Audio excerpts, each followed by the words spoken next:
Hello, my name is Mark Gibson, and you're listening to the podcast version of the Teagasc Signpost Series, a weekly webinar that promotes and examines sustainability in Irish farming. Good morning, and you're very welcome to this morning's Signpost webinar. 4 years ago this week, we had our first webinar in the first week of April, part of what would then to be a series of 8 dealing with greenhouse gases. Today, we celebrate our 200th episode of the Signpost webinar, and I'd like to take the opportunity in particular to thank you, our audience, who are the ones who have allowed this to continue to happen. And we really appreciate the opportunity to get a series of sustainability messages out to you, our audience. I'd also like to take the opportunity to thank all of those who have contributed over the 2 years. It is quite a milestone in terms of our series.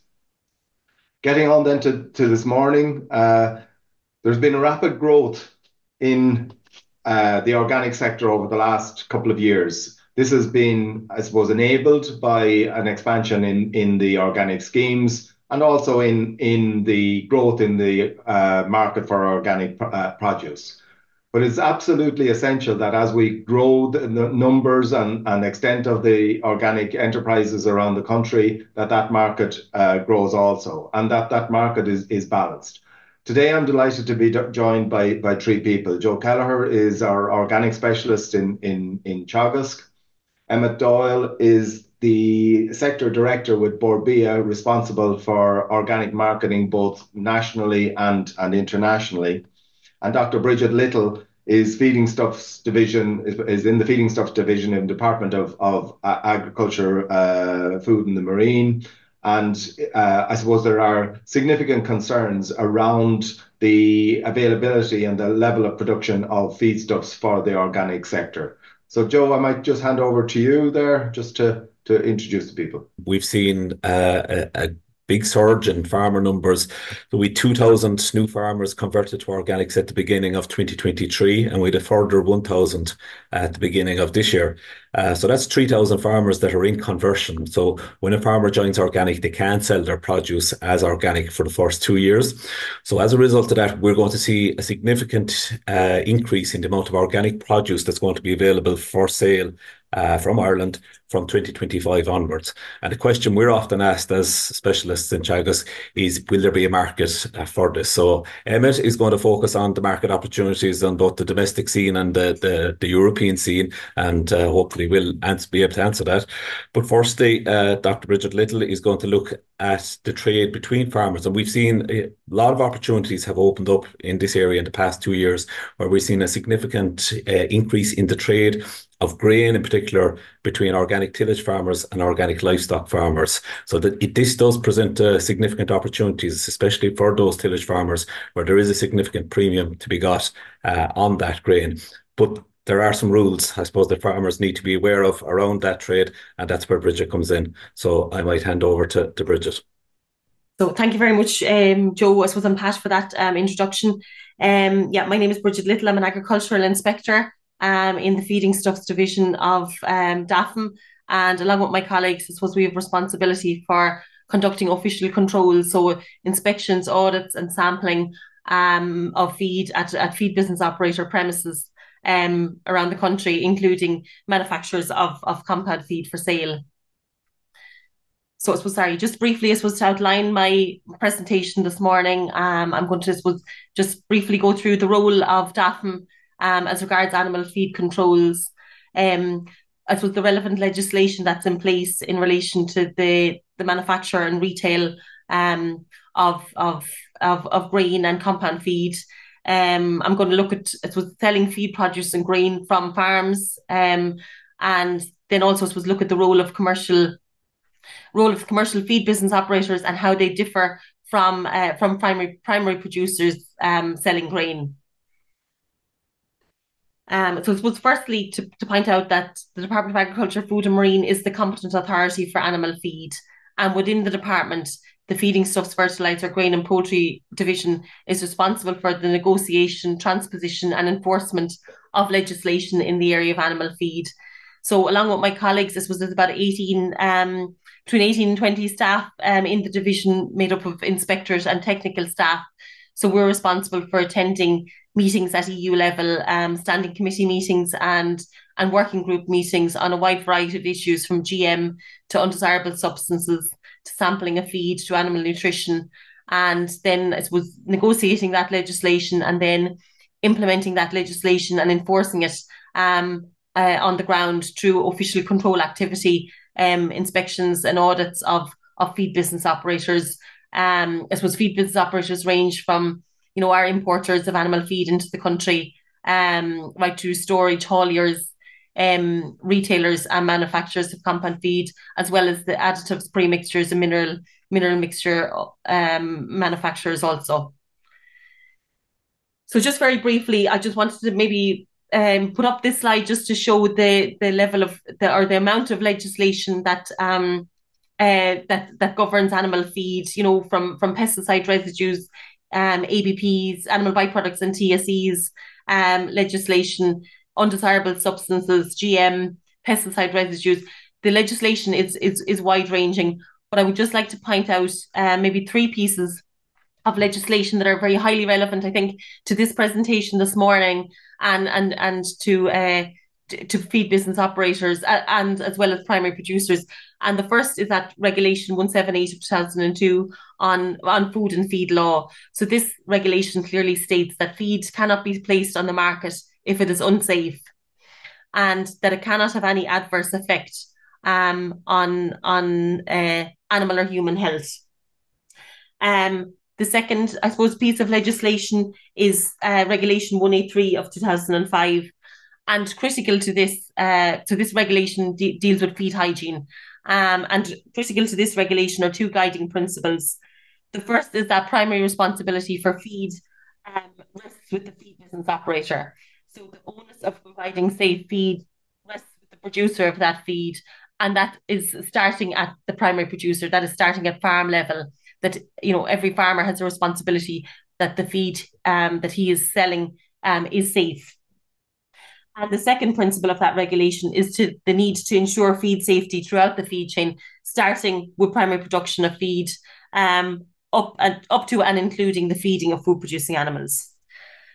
And then lastly, I suppose the final piece of legislation I just want to highlight today is Regulation 767 of 2009 on feed marketing. So that sets out the requirements for feed labelling and feed marketing that every commercial feed business operator needs to abide by.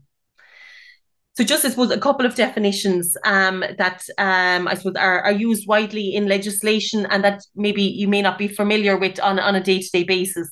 So when we talk about a feed material, it's commonly known in the trade or that as a straight or a feed ingredient. So by definition, a feed material, it supplies the principal purpose of a feed material is to supply the basic nutritional needs to an animal. So we're talking about barley, peas, beans, soya, all your cereal grains, maize, including your imported feed materials as well as homegrown feed materials. And then just to highlight, I suppose, that a compound feed is defined as a mixture of 2 or more feed materials. So when you mix 2 or more feed materials, you're actually producing a compound feed. These definitions are included in 767 of 2009, just for reference. Okay, so primary producers. So just to point out, all farmers are primary producers. They're automatically registered under our feeding stuffs legislation once they hold an active valid herd number issued by their RVO. This herd number registers the primary producer or farmer for the feed activities, so primary producer of feed, food or livestock as appropriate to the activities carried out on the farm. So, and I suppose just maybe this is common knowledge already, but just maybe to reiterate it, that obviously farmers can sell, there is no issue with farmers can sell all or some, surplus of their feed produce or crops grown on their farm. So grains, combi crops, silage, hay, etc., to other farmers or merchants. There's no requirement for a docket or feed label to accompany any of these consignments, and there's no requirement for the farmer to go and fill out, they do not require any other registration to do this activity once they are registered as a primary producer once they are and they have their herd number, they do not require any other registration activity in order to do these activities. However, just to point out that farmers are not permitted to sell mixtures of different feed materials. So farmers cannot mix different feed materials because they are now producing, if they do so, they're producing compound feed. In addition, farmers can only sell their own produce. So they cannot sell feed materials or compound feed for reselling to other farmers. Okay, so if farmers are mixing different feed materials or buying in feed materials for the purpose of reselling them back out again, they're gone beyond the scope of a primary producer, and they need to register with DAFM as a commercial feed business operator. Just as was on that note, so who is permitted to manufacture compound feed for sale? So it's only any person or business with a commercial feed business operator's license issued by DAFM is permitted to manufacture compound feed for sale. And I suppose the main requirements for manufacturers of compound feed for sale, so I suppose this isn't an exhaustive list, but it just highlights the main requirements. Firstly, I suppose the mixer is capable of manufacturing a homogeneous mixture. So this is set out in Regulation 183 of 2005, which states that the commercial feed business operators need to be able to demonstrate to DAFM that their mixer is capable of producing a homogeneous mixture. In addition, that the system that they're using is capable of generating a batch record for each batch of feed manufactured. So this is an automatically generated batch record that shows the ingredients that are going into the system, the target weights, the actual weights that are fed into the mixer, and that batch record is available and kept for each batch of feed produced. The mixing system must be a fixed system that cannot be moved outside of the manufacturing area. The facilities must be structurally sound, pest-proof and hygienic. The system must operate to HACCP principles and procedures. In addition, that there's controls in place as regards sampling and quality control, traceability and labelling. Also to mention, I suppose, that any feed other than homegrown grains that are grown on the poultry farm, so any feed other than these intended for feeding to poultry must be subject to heat treatment to a minimum temperature of 75 degrees at the core for 1 minute, as sufficient to inactivate Newcastle disease virus. So this is obviously a virus for that affects poultry. So this heat treatment requirement, it inactivates this virus, but in addition, I suppose it has an equally important role in controlling salmonella. So this will, that time temperature combination of 75 degrees at the core for 1 minute will also kill salmonella. So that is an equally, I suppose, important point, that any feed that's fed to poultry, that's being placed on the market for feeding to poultry, needs to adhere to this requirement. So it's with other commercial feed business operator activities that also require licensing by DAFM would include the import of feeding stuff. So anybody that's importing feed for the purpose of placing it on the market needs to firstly register with DAFM as a commercial feed business operator. And then, I suppose, supply DAFM with at least 1 day's notice prior to each arrival, to the arrival of each consignment coming into the state. So that requirement is set out in SI 22 of 2020. So, if feed importers will complete an import notification form and submit it to our division in advance of the consignment coming in. As I said, the legislation states only 1 day's notice is required. We require details of the feed being brought in, the quantity, the port it's coming into, the holding store, etc., where it's coming from. Storage of a third, so people that are involved in storing other people's feeding stuffs also need to register as feed business operator. Wholesaling of animal feed, retailing of animal feed, and haulage of animal feed. These are all licensed commercial feed business operator activities. Just, I suppose, on the storage of animal feed, and I think the first 4 bullet points here are relevant to both primary producers that are selling grain as well as commercial feed business operators. So firstly, it was that animal feed must be stored separately from chemicals and other products prohibited for animal feed. The storage areas and containers must be kept clean and dry. Appropriate pest control measures implemented I suppose not just for, we focus on rodents, but also birds and insects also. The storage areas are cleaned regularly. So the commercial feed business operators must actually keep cleaning records. That's a requirement under Regulation 183 of 2005, as well as full traceability for the animal feed contained in each bin or bay. Whereas the primary producer obviously doesn't need to keep cleaning records or traceability. In addition, commercial feed business operators must have a sign above each bay clearly stating the name of the feed material or compound feed contained in that bay. So how to apply, I suppose, then a look at our feed business operator form. It's available on gov.ie under the approval and registration of feed business operators. And I suppose further information, can be found at our address there, or our email address, feedinquiries@agriculture.gov.ie. Lovely. Thank you very much for your time, and I'm happy to take any questions later if you wish. Thank you. Okay, thanks very much, Brigid. I suppose it's important, particularly with a lot of trade potentially going to happen between organic producers of cereals and organic finishers of animals. It's important that the standards be met and that we have traceability and proper regulation on the supply. I leave questions till the end, and Emmet, if you're ready, we'll take your presentation on marketing. Brilliant. Hi everyone, my name is Emmet Doyle. I'm the Organic Sector Manager with Bord Bia, and just really want to give you a bit of a sense of the organic market from what we're seeing in Bord Bia, both kind of in the Irish market, give an overview of the European market, and highlight some of the activities that we're doing to help grow the success in export markets.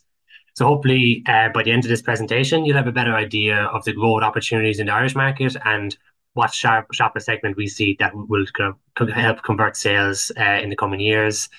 Give a better overview of the European market and highlight 7 markets that we see the highest growth return over the next 3 to 5 years, and have a better understanding of some of the activities we're doing in both Ireland and in export markets to help deliver that success. Probably worth just giving an overview of my own role. So I'm the Organic Sector Manager with Bord Bia, and this is a relatively new role within Bord Bia. So I would have started this in January of last year, and the whole focus really is help support the organic sector, realise the growth opportunities, both in the Irish market, which is very much focused on the Irish shopper and getting more shoppers buying more Irish organic food and drink, and in export markets is very much looking at the trade customers and how can we get more trade sourcing organic food and drink from Ireland. What's key as well is just leveraging the different supports that Bord Bia have. So looking at our marketing capabilities, our insights team, our overseas offices, and then also our capability development and talent. And for the focus of this presentation, I'll be looking at those first 3 boxes around our marketing, insights, and overseas offices. But also it's probably worth that our organics team is growing as well within Bord Bia. So last June, Conor Hogan started in my team, who's our organic sector executive, and we'll have a new starter in May as well, looking at supporting delivering our organic beef and lamb program across Europe, and I'll highlight that in the coming slides. Just kind of to set the scene, and I think both Pat and Joe kind of mentioned this at the very beginning, but we're seeing a lot of growth around organics, and this is definitely driven from EU level. So through the European Green Deal, there's a target of 25% of agricultural land to be farmed organically across the EU member states by 2030. And that's influenced, recent policies and strategies in Ireland, both, Food Vision 2030, where there was a target of 7.5% of agricultural land to be farmed organically by 2030. And this figure was revisited, and a further stretch goal was included in the Climate Action Plan last year. So a new target of 10% of agricultural land to be farmed organically by 2030. And to kind of give a little bit of context, we were about less than 1.5% in 2020. We're currently at 5%, and that's for good reason. As Joe mentioned, we've had over 3,000 farmers join the organic farming scheme since January 2023. And what that kind of means is that, we've got 5,000 farmers now as part of the organic farming scheme. Some of those wholly or certified organic, and some of them are going through the 2-year conversion period. Of these farmers, about 90% are coming from the livestock sector. And with that, and looking at, the 2-year kind of lifetime, what we're seeing is that forecasting that organic beef production is set to increase to about 10 to 12,000 tonnes by 2030, and that's up from 4,000 tonnes currently. And our organic lamb production is set to increase to about 2,500 tonnes, up from kind of less than 500 tonnes currently. And of that, about 80% of this will be exported. So that's kind of just setting the scene in the context. Going to just focus on the Irish market now before I touch on the export markets. So last year, it was a new role. We wanted to get to grips about what's happening in the organic market and what the kind of trends are going forward. So we did a 6-month consumer research project with over 2,500 Irish shoppers participating in the research across both quantitative and qualitative research. So, we did ethnography where we followed 14 organic shoppers for a week to see how they interact with the category, be it out in store or at home.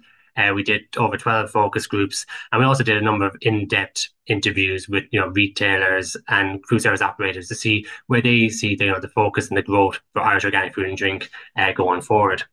I was going to highlight some of the key takeaways from this research.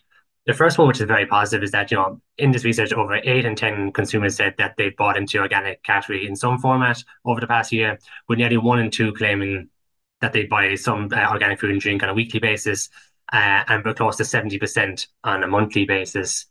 Looking at kind of future consumption habits, 45% of all shoppers said that they were looking to grow the level of organic consumption over the next 12 months, with a further 50% looking to maintain their current level of consumption. So when this was done last year, in the backdrop of a cost of living crisis, still really kind of positive intent for the organic shopper. Looking at kind of the key moments when shoppers are more inclined to be buying into organics, some of it's around kind of having a little bit more disposable income around payday. It's around when they're looking at diets or being health focused or recovering from sick or illness. But also a key milestone is new families where looking to have organic products, be it fruit and veg, baby food for their newborn. Likewise, there is times when shoppers are more inclined to stay out of organics, and that's around kind of indulgence, kind of convenience, and takeaway moments as well. Looking at the key drivers to why shoppers are buying into the organic category, look, like any food category, taste is always going to be the number one reason people go into it to purchase or consume food.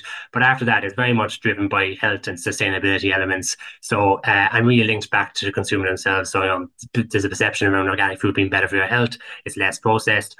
And supports the environment and animal welfare and wildlife as well. So again, these all kind of ladder up to about a health or sustainability driver. We also looked to break down the Irish shopper into different segments around their mindset with organics. So working from left to right here, we had about 10 to 12% of shoppers consider themselves as rejectors. And then about 39% of those as dabblers. So they're buying into organics in some format, but it's not that important to them. What was really positive here is, 1 in 2 shoppers in Ireland classify themselves as organic seekers. So that means that they're going out and they're looking for organic food and drink when shopping, but only 7% of them, those proactive seekers, are kind of buying organics regularly, with the 42% of the cost prohibitive seekers and the convenience seekers switching in and out of organics depending on availability, costs, and the importance of that shopper mission. When we kind of delved into these segments a little bit further, we found that there's real growth opportunities with this 42% of cost prohibitive seekers and convenience seekers, because they're positively associated with organics. But what we found is that the knowledge is surface level, and if we can through a clear communication strategy can educate them around the quality of our Irish organic food and drink, they're more inclined to trial and retrial, and then they become a little bit more sticky shoppers. Again, this shopper group were the ages of kind of around 25 to 45, young families, and skewed a little bit more to a female shopper. As I kind of mentioned, there's a couple of consumer needs to help get these shoppers to consume more Irish organic food and drink. That's around kind of ensuring giving a clear kind of endorsement or fact around the organic production, linking back that to the consumer benefit.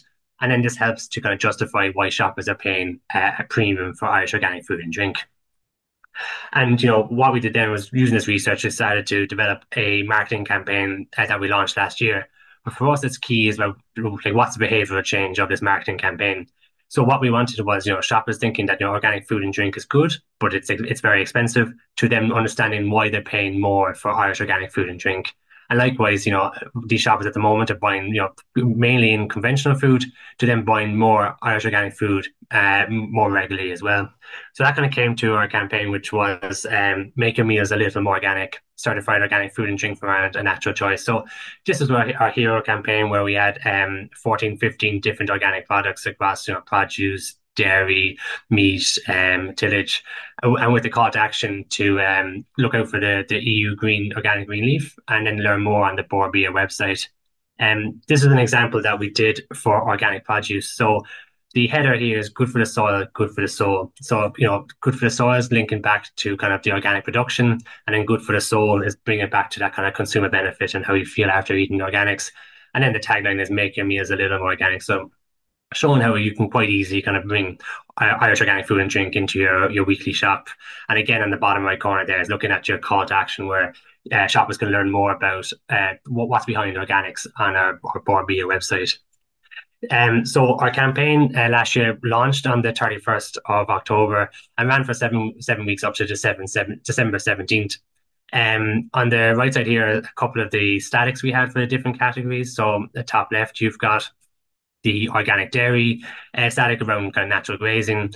Then we've got a beef and lamb example around kind of animal welfare, so consciously reared, carefully seared, and tenderly raised, tenderly braised. And then the bottom right one is oats. And this when you choose organic fruit and veg, you're not only getting something that's good for your soul, but good for the soil too.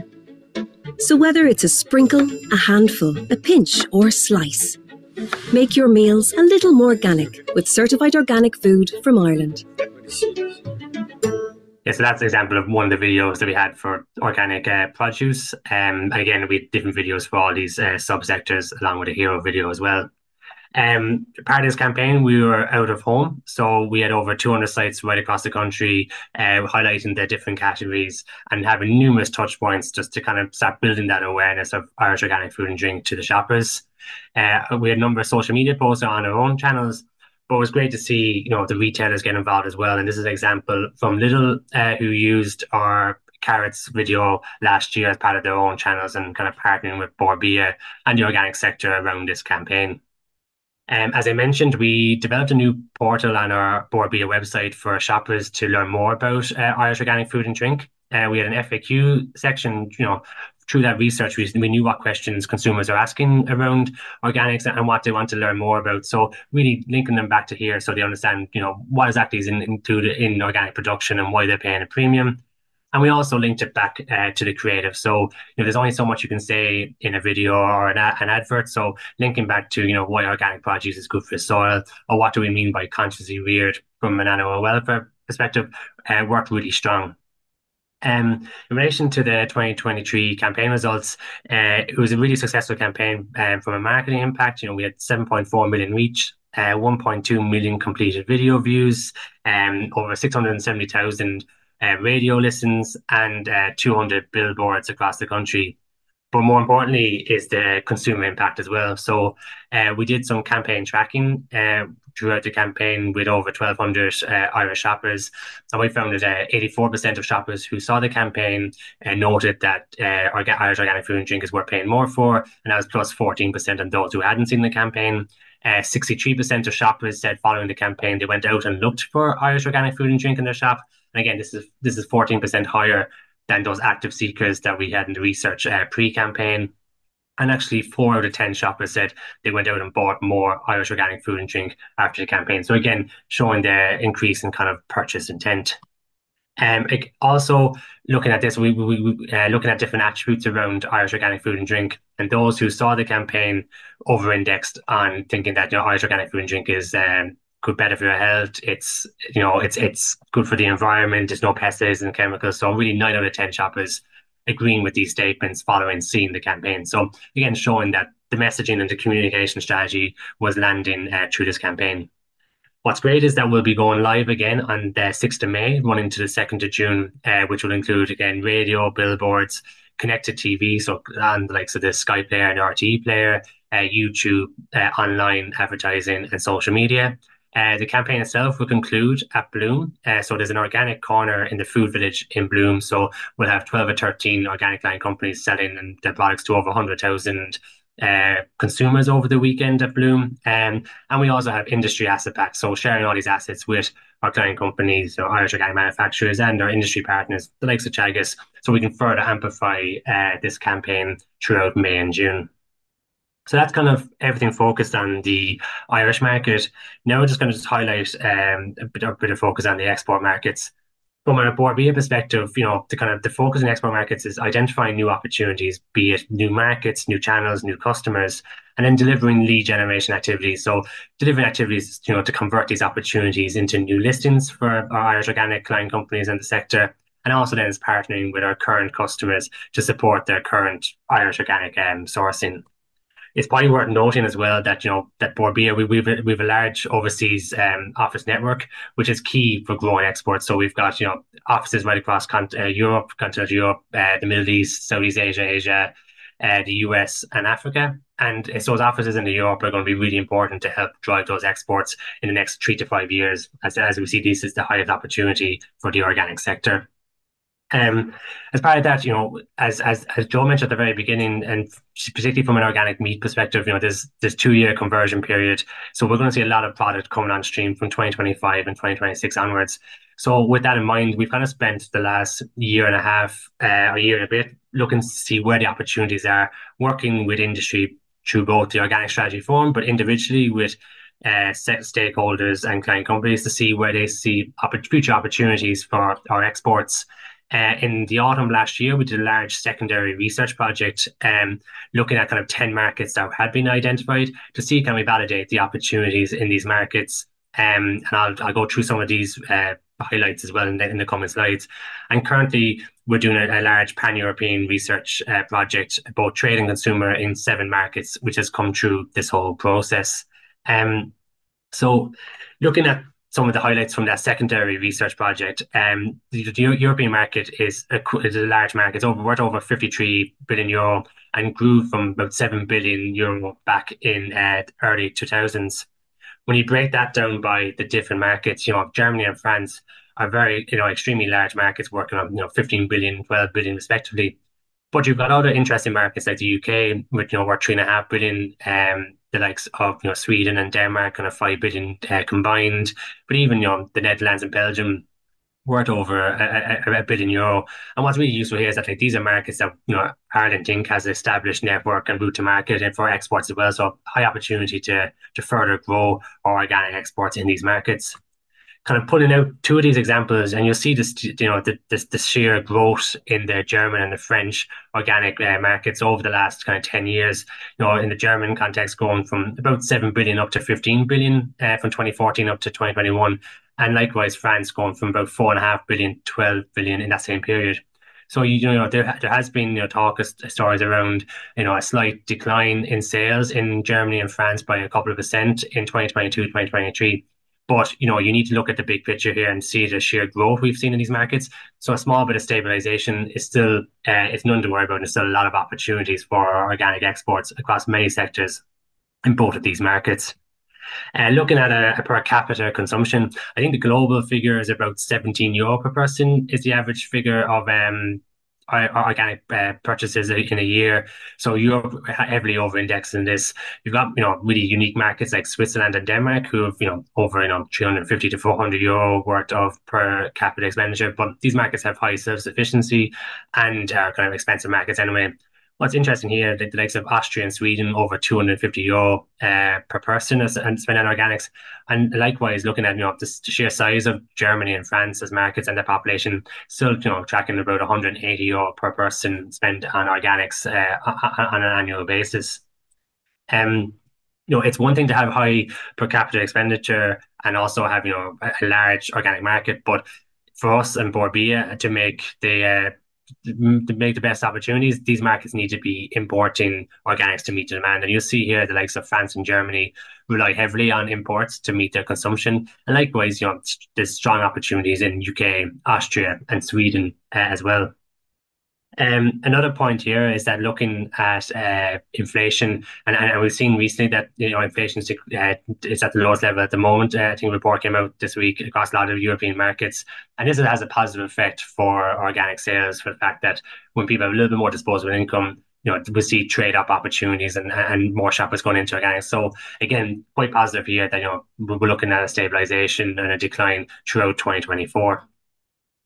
Another useful piece here to see kind of the growth in organics is looking at kind of NPD, so new product development in the food and drink space, and these across the 10 markets we looked at originally. But you see that in the early 2000s, about 2 to 3% of NPD for food and drink had an organic claim, and this increased up to around 20% of all NPD having an organic claim in the last 2 or 3 years. So again, this is following where the trends are and where consumers are going, and showing again the validity of the organic market across these European markets particularly. This is a little bit more recent, looking at the last 6 months of all new product development in food and drink across Germany, Netherlands and France. And as you see here is that, organic being the number one claim on NPD in Germany, the second one in the Netherlands, and the third in France. So again, showing that there's a lot of appetite in these markets for organic food and drink.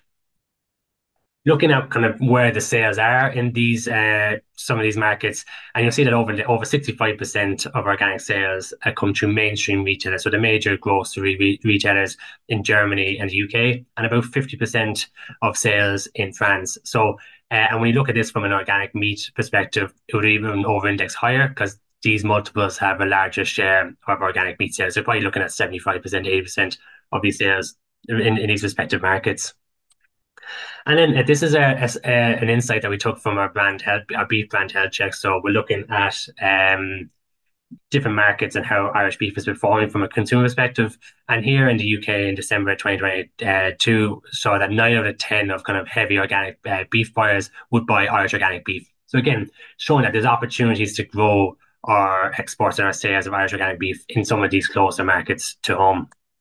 So that's kind of setting the scene in relation to the European market and where it is at the moment. Looking at some of the activities that we're doing from a Bord Bia perspective, as I mentioned, 7 markets were highlighted as having kind of the highest potential for Irish organic exports over the next kind of 3 to 5 years. And these are the markets here called out. So UK, Germany, France, Belgium, the Netherlands, Austria and Sweden. So from our perspective, it was a case about how do we ensure that we win in this space. So we've actually in January kicked off quite a large export research project across these 7 markets. So we started off by looking at a number of kind of expert interviews to get a sense of the European market in a little bit more detail by those in the market. And we did social listening, so over 500 million consumers, and see what's been said in themes around organics, around Irish organics.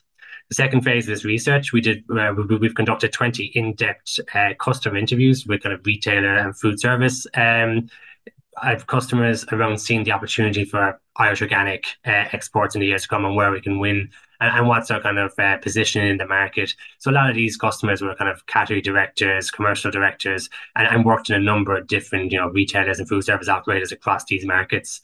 Additionally, as well, we've had 10,500 organic consumers participate in the research, and again, seeing their kind of appetite for the different sectors, be it Irish organic beef or lamb or dairy, and what's the messaging and what's their drivers to be going into the category as well, and seeing how we can use this to help support our own decision making across these markets.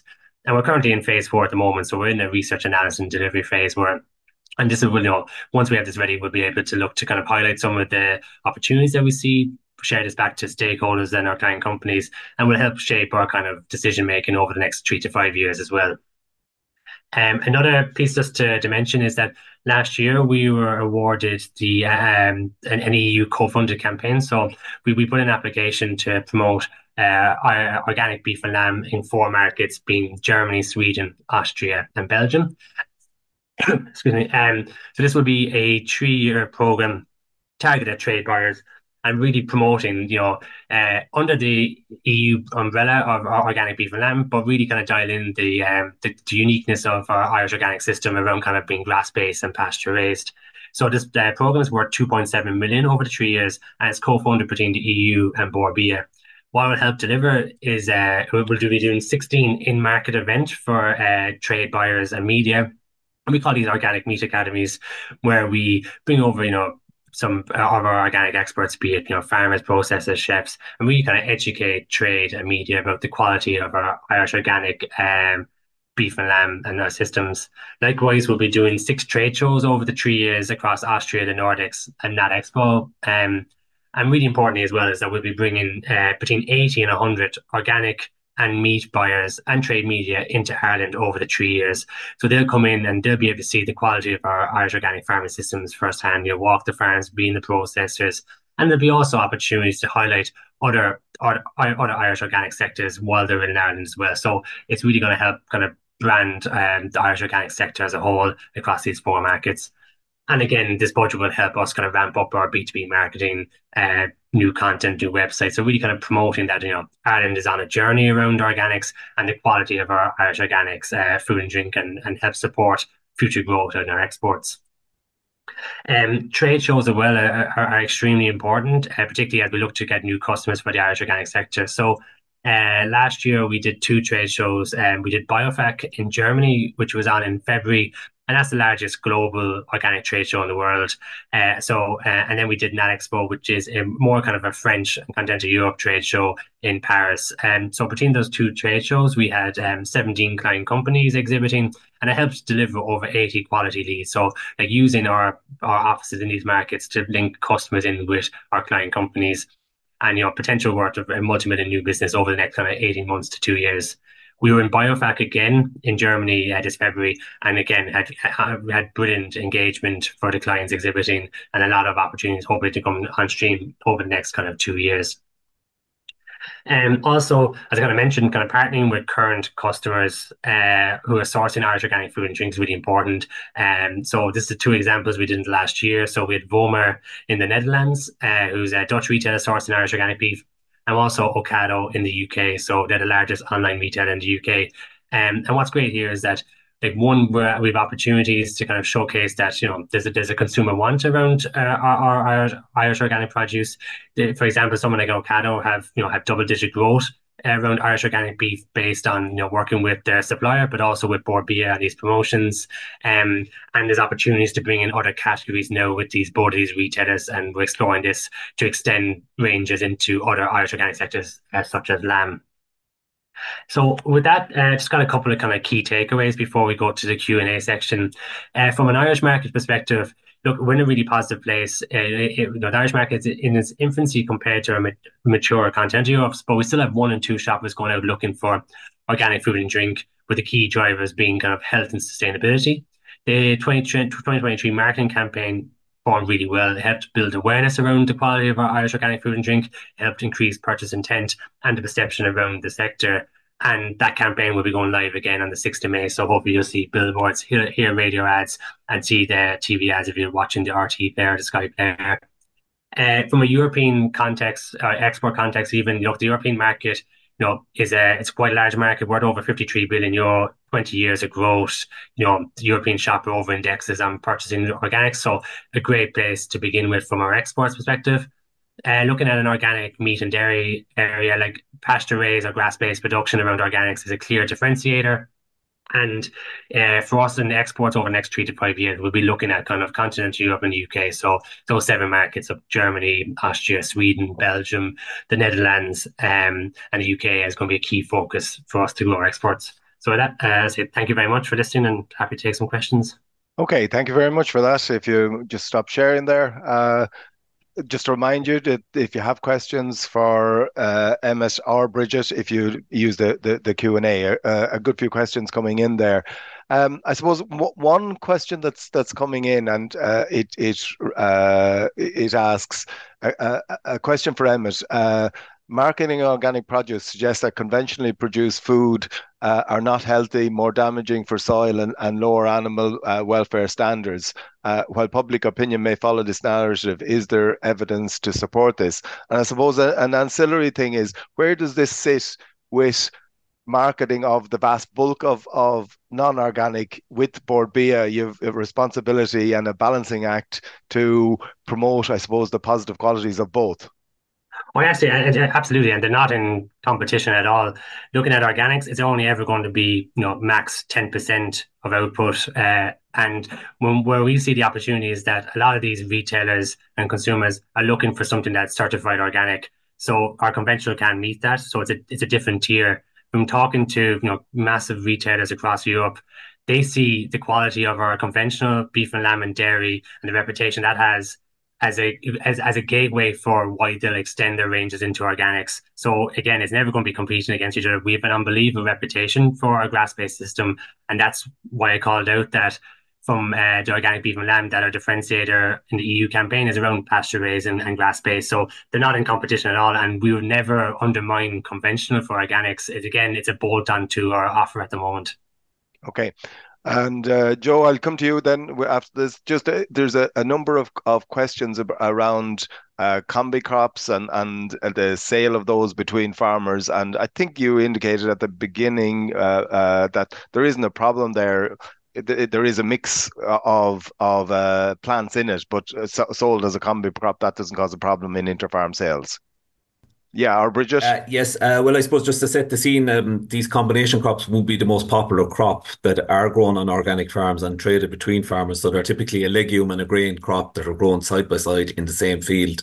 And that is the question seems to be asked a couple of times there, is because they're mixed. And I think if I wrote down the comment, Brigid, that you made in your presentation to us, farmers cannot sell mixtures of different feed materials. And I think that's maybe what's generating the questions. So I might hand over to you. Absolutely. Can you hear me? Yeah. Yes, Sorry. yes, yeah, Joe, and maybe I should have been clear that no, there's no issue with combi crops being sold. When I was talking about mixing of feed materials, I'm talking about mixing of them post-harvest. So the combi crops obviously go into the ground and are grown together as a combination. There's no intentional mixing of them. So there's no issue with them. I'm talking about mixing post-harvest. Yeah. That's the issue. Okay. And just finally, before I hand over to yourself for questions, Joe, there's a question there. Can organic farmers as primary producers sell his hair silage directly to any farmer, even non-organic ones? I don't think there's any problem there. And in fact, I think one of the issues around organic was that a lot of the produce was going out of the organic chain, particularly on the beef side, and the objective would be to keep it fully within the organic chain. Yeah, well, I might just answer, like, there is a premium there on forage at the moment to be had, especially in the current circumstances with the weather we're having. So it would be foolish not to be getting that premium and to sell it to a fellow organic farmer. As regards, can you sell? I might pass over to Brigid on that. There's no issue with selling forage between farmers. No issue with selling forage between farmers, so no. Okay. Just then. Another one there, Brigid, for you. If a tillage farmer has 2 straight crops for sale and a beef farmer wants to buy 2 ton of each, can the beef farmer collect the 2 straights in the same trailer and mix them at home? Absolutely. There's no issue. A farmer can mix at home, for his own cattle at home. That's no problem at all. The tillage farmer can load up the straights into the same trailer, and they can go out the gate in the one trailer. There's no issue there. Once there's no actual mixing been done prior to them going into the trailer. Perfect. Emmet, there's a few questions inside on this one. Thank you for this webinar, very interesting, informative. Just wondering, as a primary producer of organic combi crop, well, I think this maybe is for Brigid again, what's the best route to market, farmer-to-farmer connections?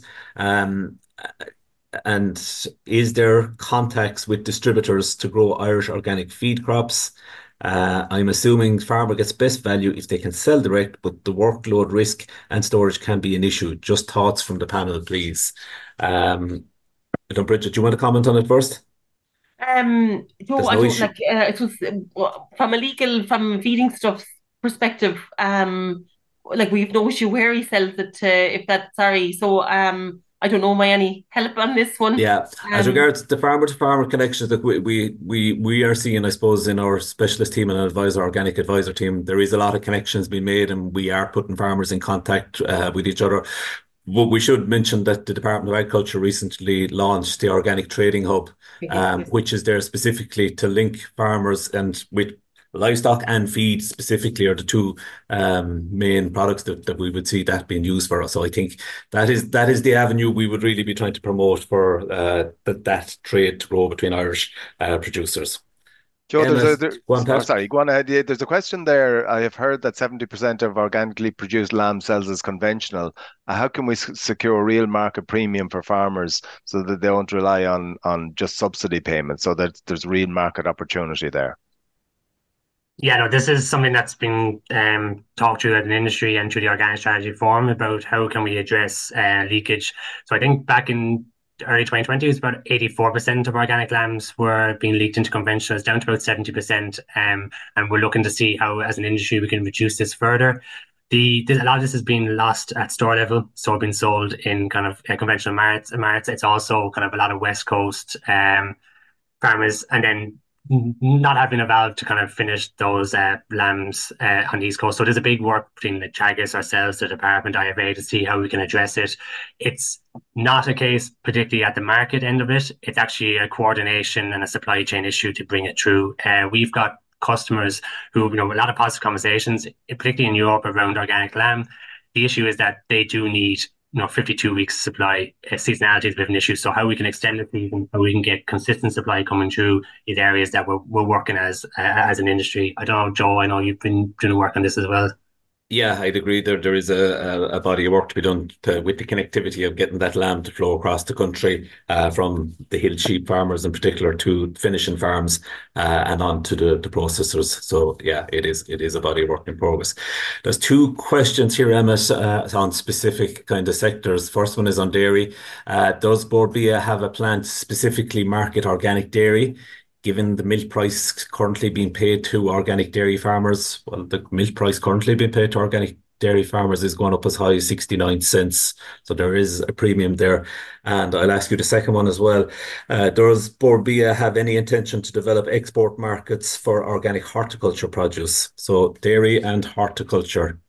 Yeah, perfect. So I'll just do the horticulture first. The horticulture focus is going to be the Irish market. At the moment, organic produce we import about 80% of organic produce. So we see real opportunity over the next 3 to 5 years around growing Irish organic horticulture, particularly in retail. So in the last kind of 6 months, we've had meetings with the two or three different retailers in Ireland around how can we start developing a plan about identifying gaps they have around horticulture and produce and where Irish growers can fit into it. So we're it's not going to be a short-term win, but over the next kind of 2 to 3 years, it's a focus from horticulture. So it won't be an export play. It'll be an Irish market play.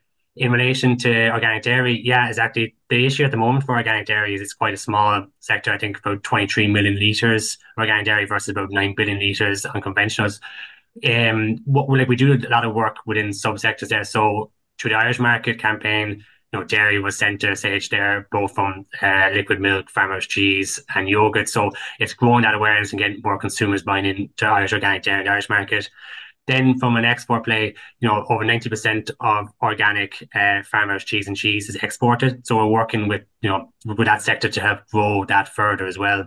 I think there's a focus from industry to try to get more organic dairy farmers into the organic farming scheme. I know, Joe, there's an upcoming farm walk for dairy as well that's going to focus at that because there's opportunity there. And one last piece before I hand it back over to you, Joe, is that as part of that export research, we've done a lot that I just mentioned in my presentation. We tested with those consumers around an appetite for organic butter, organic whey, things that we're not doing at the moment, again, to show there's opportunities there and feed that back into industry. Joe, just to interrupt, there's a couple of queries in there about watching the webinar again and access to the slides.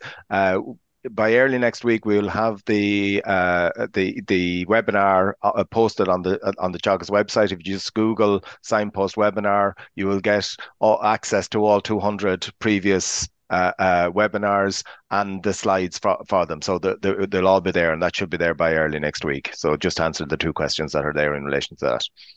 Perfect. Two more there, Emmet, for you. And just, you mentioned the farm walk that's on May the 1st in County Laois, an organic dairy farm on the farm of Bill George, if anyone wants to attend it. But the question here is, will there be enough availability of Irish organic produce for the Irish market after the planned export to the target EU countries? Yeah, absolutely. So in the Irish market, there's a lot of scope to grow the organic kind of share there. So that's the focus in the short and medium term. unfortunately, the size of the Irish market, there will be a cap. So that's why it's important to look at, start building our exports. So to give you kind of context, I think the Irish market for retail sales of all organic food and drink is about 170 million annually. And we saw some of the size of those export markets. So there will be a ceiling there. So that's why we need to focus on both growth, the Irish share in the Irish market, but then also start building the journey for exports. And just maybe in relation to that, I suppose if we have this big increase in beef and lamb in particular, comment that you outlined in your presentation, does that allow us target kind of new higher volume markets? No, absolutely. So like to date, there's been retailers that, our capacity and our volume and our scale, we weren't able to target with because, again, as I mentioned, these retailers look for 52 weeks supply. So, having from a beef context, that we produce 4,000 tons of organic beef, about 2,000 tons of that's for the Irish market. That's only 2,000 tons left to play with, and it's carcass balance. So it's been hard to work with these larger retailers. As more product comes on stream, more output comes on stream, there'll be, the retailers that we can see pushing volume. I mentioned it in the presentation that 65% of organic sales come through mainstream retail in the likes of Germany and the UK. That goes up to 80% plus in the Netherlands and very much on meat as well. So from a volume play, we'll be focusing on those retailers as well as working with your dedicated organic retailers like the Bio Co-op of France or an Teagasc in Germany. Another one there is, are there any developments for public procurement of organic food here in Ireland?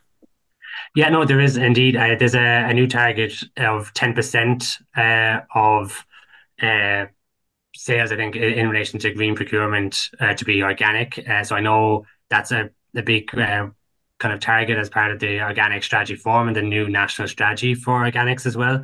It's something close at home. Last year, in our own Bord Bia office, we actually did a fully organic menu for a week to coincide with launching that campaign in May and worked really, really well. So again, just the key there is making sure around availability and working with kind of distributors, contract caterers to get more Irish organic food and drink available so we can further grow the public procurement, the green procurement. There's a comment in here. Are retailers any more positive to more longer term contracts for organic produce compared to conventional beef and lamb? To be honest, they haven't. Nothing that explicit has been said to me. Where we are with the retailers in the Irish market is, they see the opportunity of organics. They see there's a big kind of appetite for shoppers and to convert those shoppers to organics. So we're going to be working with them to see what gaps they have and where we get more share of organic on shelves of Irish organic. So that's where we haven't really talked about contract lengths or anything with them. I suppose there's a question about the long-term market there as to with the potential growth, how viable is it to maintain a decent price differential if you get to a very high proportion of the market? Yeah, there's always going to be a price premium in organics versus non-organic. And then from a farmer perspective, you'll always hear the department saying about, there's lower import costs, you've got higher direct payments, and then you've got a premium. So it's a whole package together. Like Bord Bia, we can't impact about what the price premium is, but what we can do is, and what I highlight in the marketing campaign, is educate shoppers to why they're paying a premium and educate them what's actually involved in organics, so that when they're at shelf edge, they understand why they're paying X amount more for organic versus conventional, and they're happy to do it because it brings it back to their kind of own consumer benefit. Okay, believe it or not, the hour has just passed, and we're going to have to call a halt there. Listen, there's a good few more questions that we would like to get to, but we just haven't an opportunity. We will have another session on organics with Jack Nolan from the Department of Agriculture. That's in mid-May, so we'll keep you posted in relation to that. I'd just like to take the opportunity then to thank Brigid, Emmet and Joe for their contributions this morning. I think it's been really useful, and it helps to build the understanding of organics. And I mean, we're in a key space now over the next couple of years with a huge increase in production coming down the line, that it is marketed effectively, and that farmers and producers can benefit in terms of increase or higher prices for that produce on an ongoing basis. So thanks very much for your contribution and for your work. Next week, we're going to be joined by Professor Owen Fenton from Johnstown Castle here.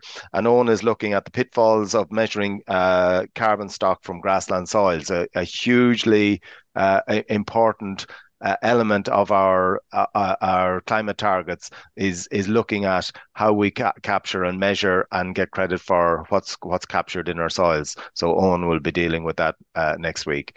Again, thanks to Yvonne behind the scenes, and I look forward to seeing you next week. Thanks again to all.